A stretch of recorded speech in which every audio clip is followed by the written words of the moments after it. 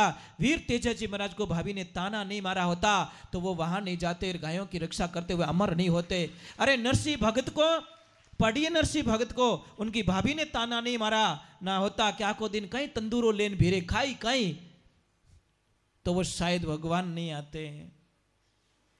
कहीं कहीं तो भाभीयों ने बहुत अच्छा काम किया है, बहुत बढ़िया। ये अपने शास्त्र में लिखा है कि बड़ा भाई और भाभी का कर्जा कभी जिंदगी में उतारा नहीं जाता साहब।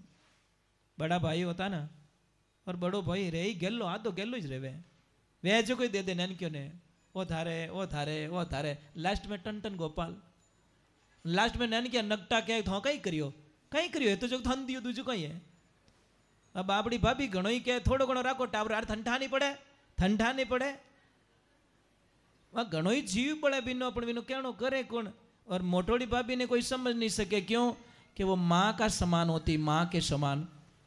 कौन समझे महाराज इन बातों को, खुद गर्जी लोग नहीं समझेंगे। मैंने एक जगह देखा कोई परिवार है तो उन्होंने बोला गुरुजी हमारे घर में जो भी डिसीजन लेते हैं ना हमारी भाभी माँ लेती है बस, क्योंकि भाभी को माँ के जाने के बाद में भाभी ने हमको बड़ा किया, पढ़ाया लिखाया और ऐसे मोड़ पे रखा, तो हम आज भी भाभी को माँ मानते हैं। कितनी बड़ी बलियारी उनकी। ये विचारधाराएं होनी चाहिए। चलो हम आगे की तरफ चलते हैं कि ध्रुव जी महाराज का कल्याण होता है, ध्रुव जी महाराज को दर्शन दे देते हैं। फिर बाद में भगवान के आगे राम कथा में चले जाते हैं, राम जी का अवतरण होता है, राम जी पधारते हैं। तो थोड़ा भगवान के नारद जी कि भगवान की लीला तो देखिए आप, ईश्वर की लीला। कभी भी एक बात का ध्यान रखें, भगवान को बुलाने वाला चाहिए। यहाँ पे राम कथा का भी बीच में बहुत बड़ा प्रसंग आता है, और फिर नाम की महिमा का विवरण आ जाता है। वापस राम जी का जन्म होता है, नाम की महिमा आती है, नाम से क्या होता है। तो एक छोटा समय कीर्तन कर देता हूँ, फिर नाम की महिमा में